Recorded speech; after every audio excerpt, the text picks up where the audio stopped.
வணக்கம் மக்களே, சற்றுமுன் கிடைத்த தகவல் ஒன்றை பார்க்க போகிறோம். அதிமுகவில் அடுத்த தலைவராக மாறுகிறாரா செங்கோட்டையன், அதிர்ச்சியில் இபிஎஸ், இந்த ஒரு தகவலை பற்றி தான் நாம் பார்க்க போகிறோம். தகவலை பார்ப்பதற்கு முன்னதாக நீங்கள் நம்மளுடைய சேனலுக்கு புதிய பார்வையாளர்களாக இருந்தீர்கள் என்றால் மறக்காமல் நம்மளுடைய சேனலை சப்ஸ்கிரைப் செய்து வைத்துக் கொள்ளுங்கள் மக்களே. தற்பொழுது அதிமுகவில் என்ன நடந்து கொண்டிருக்கிறது என்றால், அதிமுகவில் அடுத்த இந்த ஒரு 2024 நாடாளுமன்ற தேர்தல் முடிவுக்கு பிறகு பெரும்பாலான மாற்றங்கள் ஏற்படும். அதற்கு முன்மாற்றமாக முடிவுகளுக்கு முன்னாடியே முன்மாற்றத்தை கணித்து இப்பொழுது வேலையில் தீவிரமாக இறங்கி வருகிறார் அதிமுகவின் மிக முக்கிய புள்ளிகளாக விளங்கக்கூடிய செங்கோட்டையன் வேலுமணி. அதிலும் குறிப்பாக செங்கோட்டையன் அவர்களுடைய தரப்பில் என்ன சொல்லப்படுகிறதுனா, சுமார் 48 ஆண்டுகளாக அதிமுகவுக்கு விசுவாசமாக செயல்பட்டு கொண்டிருக்கும் செங்கோட்டையன் அவர்கள் மிகப்பெரிய அளவில் செயல்பட்டு கொண்டிருக்கிறார் என்றும் கூறப்பட்டிருந்தாலும் கூட, அவருடைய தரப்பிலிருந்து வைக்கக்கூடிய ஒரு தகவல் என்னன்னா, அதிமுக தலைமை மிகவும் மோசமான நிலையை சந்தித்து வந்து கொண்டிருக்கிறது.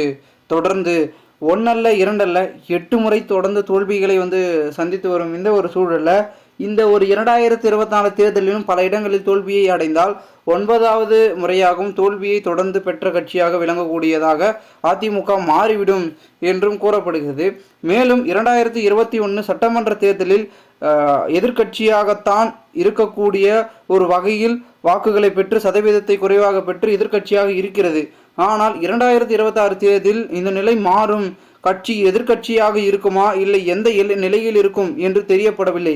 அதையெல்லாம் மாற்ற வேண்டும், அதையெல்லாம் திருத்தம் செய்ய வேண்டும், அனைத்தையும் தலைகீழ் மாற்றத்தை செய்ய வேண்டும் என்றால் கட்சியில் மிகப்பெரிய அளவில் ஆதரவு வேண்டும். அந்த ஆதரவு பெருக வேண்டும். எங்கெங்கு ஆதரவு மிகவும் குறைவாக இருக்கிறதோ அந்த தொகுதிகளில், குறிப்பாக முக்கியமாக இருக்கக்கூடிய இடங்களில் ஆதரவு பெருக, அந்தந்த மக்களை தன் பக்கம் அதிமுக பக்கம் இழுக்க என்ன ஒரு பிளான்களை போட வேண்டுமோ, என்ன திட்டங்களை செயல்படுத்த முடியுமோ அதை செயல்படுத்தினால் மட்டுமே அதிமுக 2026 மிகப்பெரிய அளவில் வெற்றி பெறும் அப்படின்ற ஒரு நோக்கத்தில் அவர் இருப்பதாகவும் கூறப்படுகிறது.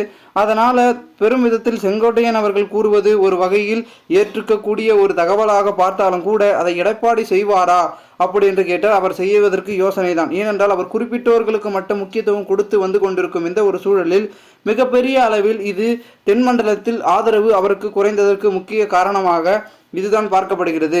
அதனால பெரும் விதத்தில் அங்கு அவரால் ஆதரவை திரட்ட முடியவில்லை என்பது ஒரு யதார்த்த உண்மையாகவும் ஒரு பக்கம் பார்க்கப்படுகிறது. இன்னொரு பக்கம் தென்மண்டலத்தை சார்ந்த சசிகலா, டிடிவி தினகரன் மற்றும் ஓ பன்னீர்செல்வம் இவர்களை எல்லாம் கட்சியிலிருந்து நீக்கிவிட்டு தற்பொழுது தாம் தலைமையில் இருக்க வேண்டும் என்ற ஒரு முடிவை எடுத்த எடப்பாடி பழனிசாமி, அங்கு இருக்கிறவர்கள் பெரிய கைகள் யாரும் தம் கட்சியில் இல்லாத நிலையில் தற்பொழுது அந்த ஆதரவு என்பது குறைய ஆரம்பித்து விட்டது என்றே கூட சொல்லலாம். இவ்வளவு அடுத்தடுத்து சிக்கல்கள் இருந்து கொண்டிருக்கும் இந்த ஒரு சூழலில் அதிமுக மிகப்பெரிய அளவில் அடுத்த கட்டத்தை நோக்கி செல்லுமா அப்படின்ற ஒரு கேள்வியில் அனைத்தும் தள்ளப்பட்டிருப்பதாகவும் தகவல்கள் என்பது ஒரு புறம் வெளியாகி கொண்டிருக்கிறது. இந்த ஒரு சூழலில் அடுத்தடுத்து என்ன நடக்கப் போகிறது என்று ஒரு பக்கம் இருந்தாலும் கூட, மிகப்பெரிய அளவில் அதிமுக மீட்டுருவாக்கம் செய்யப்படுமா அப்படின்றது தெரியப்படுகிறது. பொறுத்திருந்து பார்க்கலாம் என்ன நடக்கிறது என்பதனை. மேலும் இதுபோன்று நீங்கள் அரசியல் சார்ந்த நிகழ்வுகளாம் தினசரி தெரிந்து கொள்ள நம்முடைய சேனலை சப்ஸ்கிரைப் செய்து வைத்துக் கொள்ளுங்கள் மக்களே. நன்றி, வணக்கம்.